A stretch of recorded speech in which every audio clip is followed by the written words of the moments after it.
Apologies for the 8-minute late start. We had a closed session that went a little long before this meeting. First item on the agenda is approval of the agenda. I'll move it. Second by Radig. All those in favor say aye.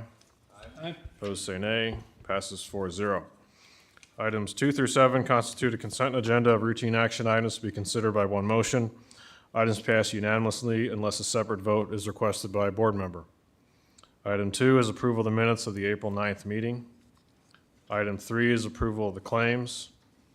Item 4 from the county auditor is to receive the county recorder's report of fees collected. Item 5 from the county treasurer is to approve property tax refund request for parcel ending in 1005 in the amount of $822. Item 6 from board administration includes A, approval of notice of property sale resolution for parcel ending in, or parcel also known as 4103 Gordon Drive for Tuesday, April 30th at 4:35 p.m. And B, approval of notice of property sale resolution for parcel also known as 204.5 Kansas Street for Tuesday, April 30th at 4:36 p.m. We apparently expect 1 minute of heavy bidding, driving up the prices there.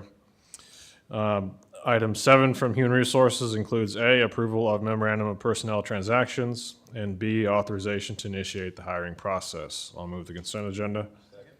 Second by Radig. Hearing no discussion. All those in favor say aye. Aye. Opposed say nay. Passes 4-0. Item 8 is an informational item from the county treasurer.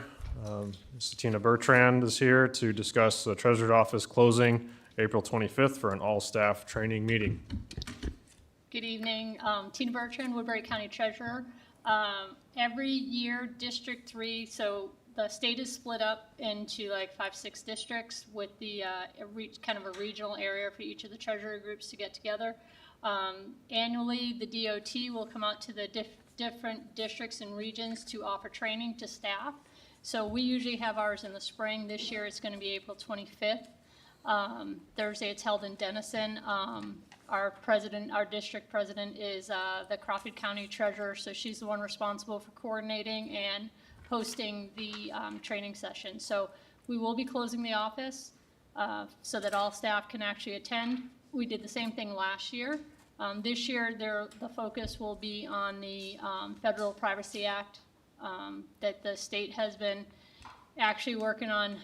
It's something that's been around for a very long time, but over the last year or so, they've been issuing additional guidance and some additional paperwork agreements in terms of what we can and cannot release to the general public.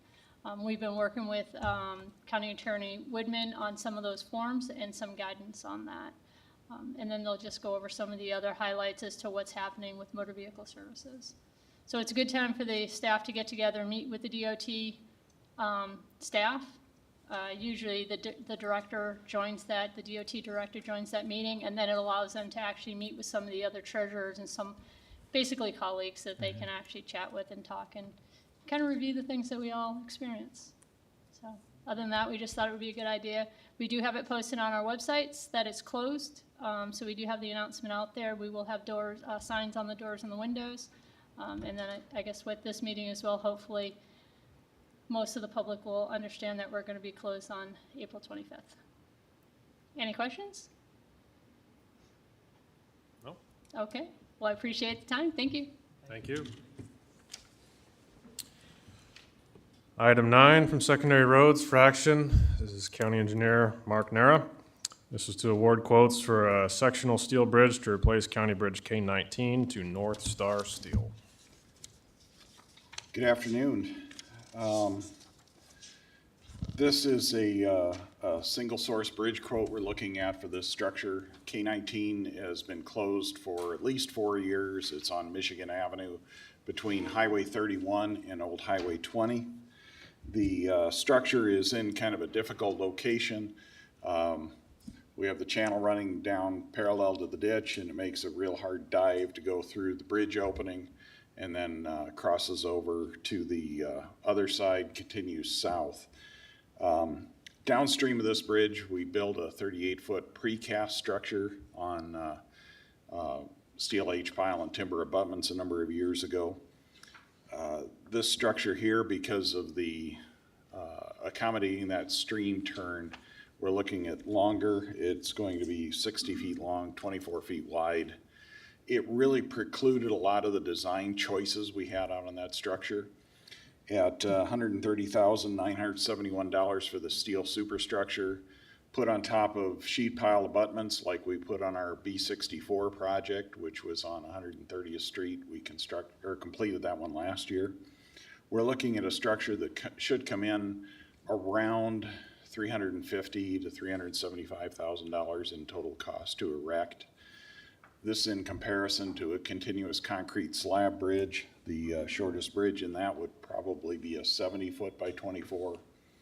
We'd be looking at over $500,000 for that. So the design and the location really kind of dictate that we have to do something different for the bridge structure. This bridge comes in sections. There's a decking between each of the beams. The contractor sets each of the sections. We put gravel over the top of the deck. The patrol operator grades it as he does the rest of the road. And it should be quick to set up once we get it in there. And in my opinion, it was the most economical structure we could come up with in this area. And I'm recommending this single source quote to True North Steel for $130,971. We will let it to construction a little later this summer. As soon as we get the foundation design completed. We need no length of piling yet before we can get that let. Well, I, for one, am very happy to see this on the agenda. This is a bridge that has affected me personally and a lot of people in the area. For those who don't know, between Anthon and Correctionville along that Highway 31 corridor, there's only 2 gravel roads that go west or north. And this is one of them, and it's been closed.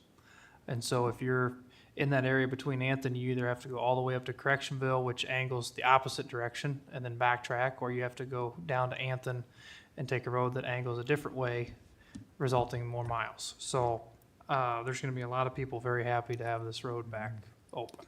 Yeah. We have another bridge within the next 10 years that's going to be needed to replace that lies west and north of this structure. So we have a residence that's trapped between those 2 bridges, so we have to knock this one out before we can take that other one on.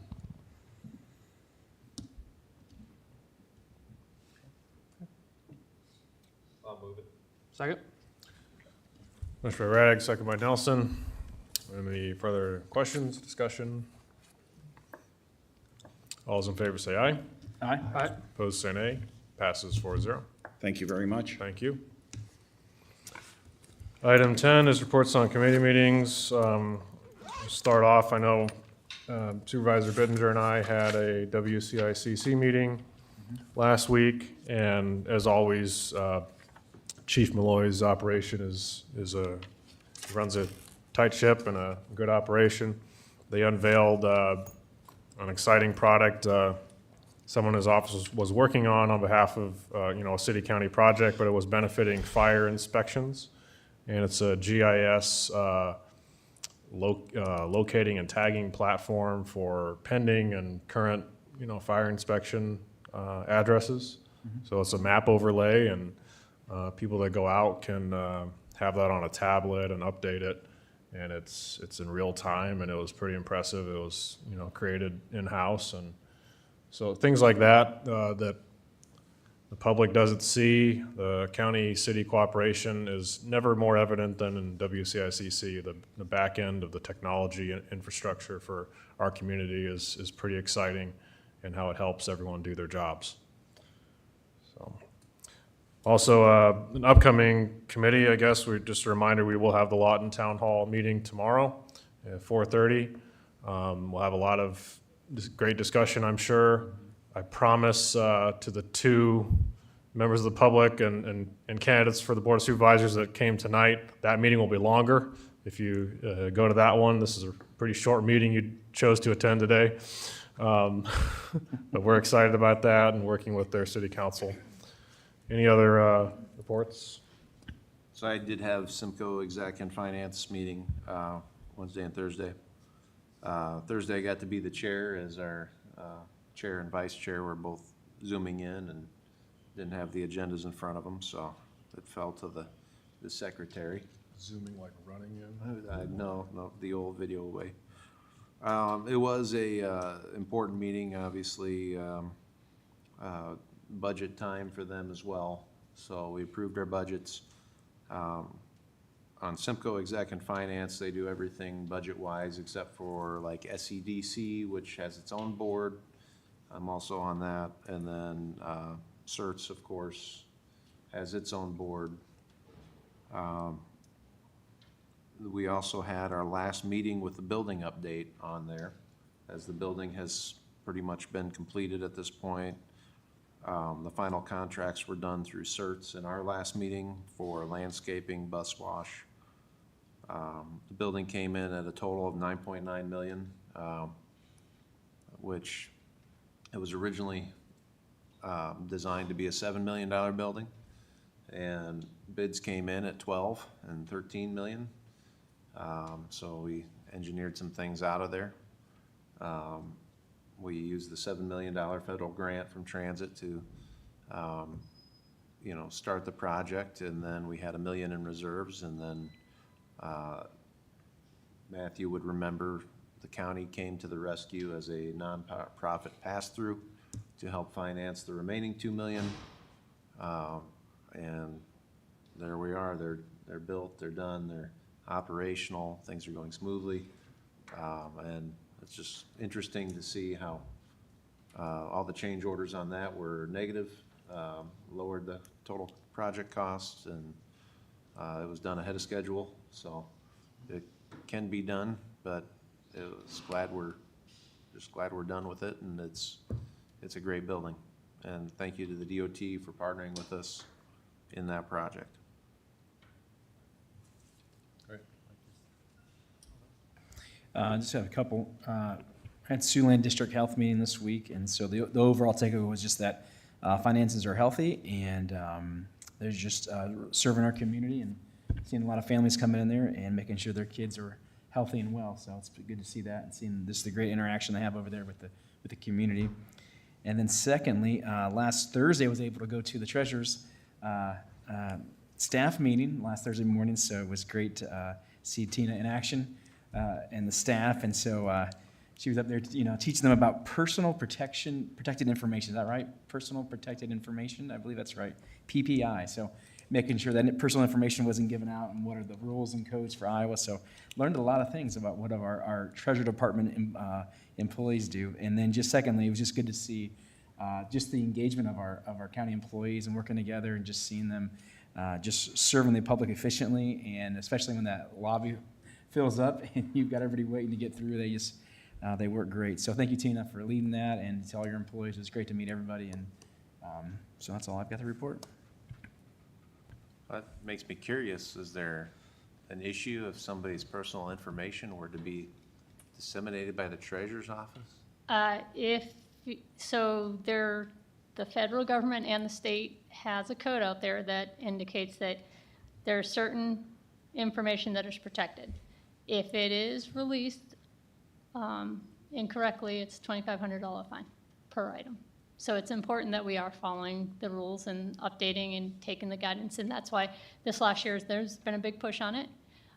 So we're working hard to make sure that we're following, and we are. I mean, we do have our processes in place, and we're just updating everything accordingly. So, but one other thing, I invited Supervisor Bittinger to a meeting. I do hold those meetings the second Thursday of most months. We do cancel them every now and then, so any of you are welcome to come and join us if you really want to see us in action. And you can see the dialogue going back and forth. It is a good time for the staff to get together and talk about issues, talk about what we've been experiencing, some of the upcoming. It's where we take the opportunity to give the feedback from any of the conferences that we attend, any of the other DOT meetings that we have, or just the other property tax issues that we might have. So, like I said, you guys are all welcome anytime. I know that only 2 at a time can come though. Are you sure? I feel like I get bombarded with farm questions, and then I just become more of a distraction to the people there than anything. I think if you bring eggs with you, you'd Okay. be more of a sales. Oh, there we go. There we go. So, anyway, thanks. I've got a few things here. So obviously by now, everybody's heard the news about the LEC Authority in the press release that we had earlier today that Chairman Wick did. Obviously, it's a major disappointment. I don't think there's anybody in Woodbury County that's happy. And what's sad is that this problem has been brewing for a long time, and it took this long to get information on how to fix it. And we continue to be damaged every day, whether that's inmates we don't have, staff that we're paying that we don't need, as well as construction costs, legal fees. And I would just ask the parties that are involved to just have a little more haste towards this project. It's dragged on long enough. There needs to be some urgency. So that's all I'm going to say about that. I had a Soil Water Conservation Board meeting this morning down in Sergeant Bluff. We've had an issue that we've been dealing with since last year. For those who understand what that group does, they put in water mitigation projects all across Woodbury County. So dams, spillways, waterways, those types of structures to help control water, especially after big rain events and that sort of thing, which in Woodbury County with our topography is a very important thing. The problem we have is a lot of these structures had a 50-year maintenance plan, but had a easement because they got government money to build them. Well, a lot of these are approaching the end of that 50-year maintenance plan. So the question has been, does the landowner have the right to take out these structures that were paid and put in by taxpayer dollars? And it comes at a very difficult time because as we navigate through about year 4 of a drought, a lot of these water structures look like they're not needed because we haven't had normal weather.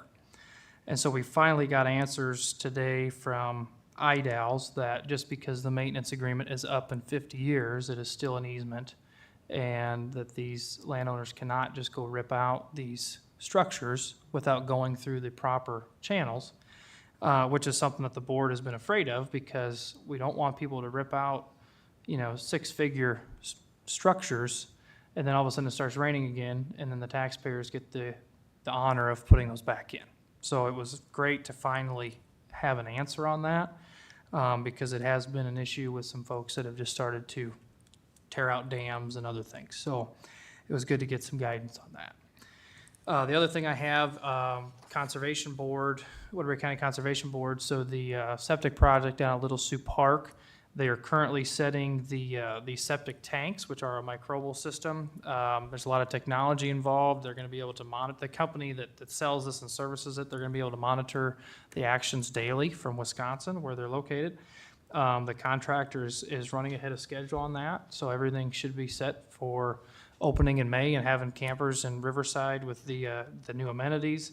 And I think we're either very close or we've started some engineer work on the Bellamy campgrounds as far as doing that septic and that kind of stuff. So they've done a nice job out there. The rain will help with the seeding and that kind of stuff from where they've had to tear up and make a trench for the septic lines, that sort of thing. So that's going great. Also, they've got on the Woodbury County Parks website, you can check out the 2024 summer day camps. A lot of these booked up extremely fast last year. They're a lot of fun, and they will do them at different locations. So I just encourage you to check those out now, and you can they've got dates and ages for kids, and so you can start planning your summers now. But those camps are a lot of fun, and Woodbury County Parks have a lot to offer. So thank you. Good. Item 11 is citizen concerns. Anyone like to approach the board and name and address, 3 minutes of fame? We will loan to you our live YouTube audience, which is approaching a few dozen at this moment.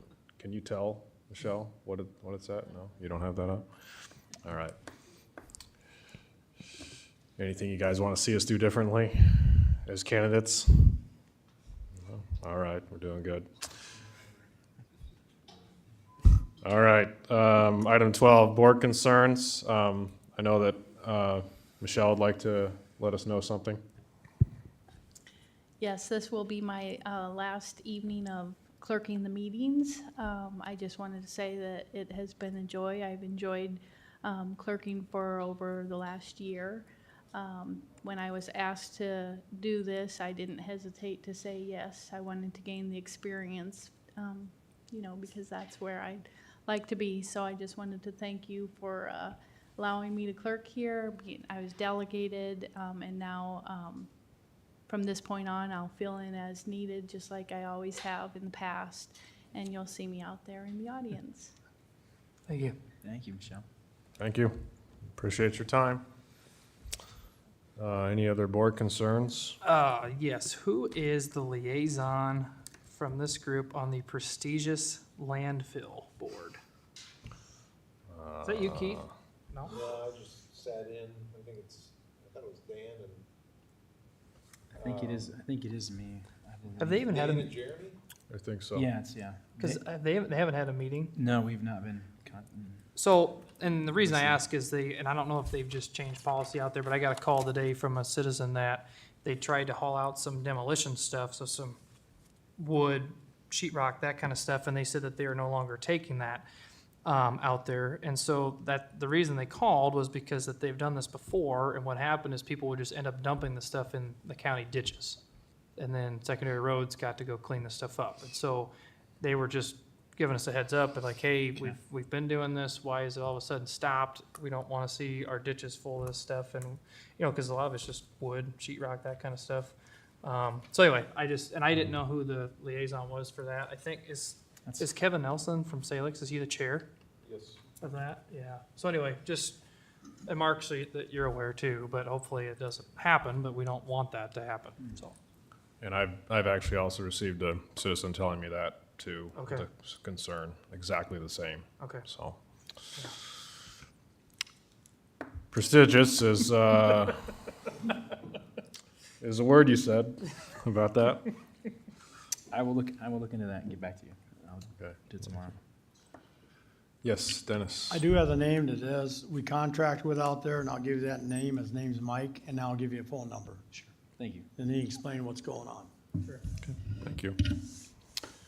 Any other board concerns? As far as we know, Mark, are we anticipating a joint closed session next Tuesday, 3 or 3:30-ish timeframe? I would believe so, but I can double check and Okay. let you know. All right. I only have Yep. one thing. It's related to the LAC. In this last week, I've talked with some different people, have been approached. I've heard some different other people in our community just hastily making assumptions about the delayedness of the LAC, and I just want to say what quick proverb. Proverbs 25:8 says, "What you have seen with your eyes, do not bring hastily to court. For what will you do in the end if your neighbor puts you to shame?" Meaning, what's before you might be a perfectly logical explanation for what's going on. And I would just want to encourage our citizens. I know there's a lot of frustration, and going on with this, as we all have known. But of course, there's some things that are going on that, that are behind the scenes that will make sense here soon. And that the county is not going to be, bus rolled over this whole deal. And so I would just encourage our citizens just to hang tight, and that we are fighting, and we're going to make sure Woodbury County is taken care of. And when everything comes out, I think everyone's going to be very pleased at the outcome. So I just wanted to say that and just encourage our citizens with that. So. Thank you.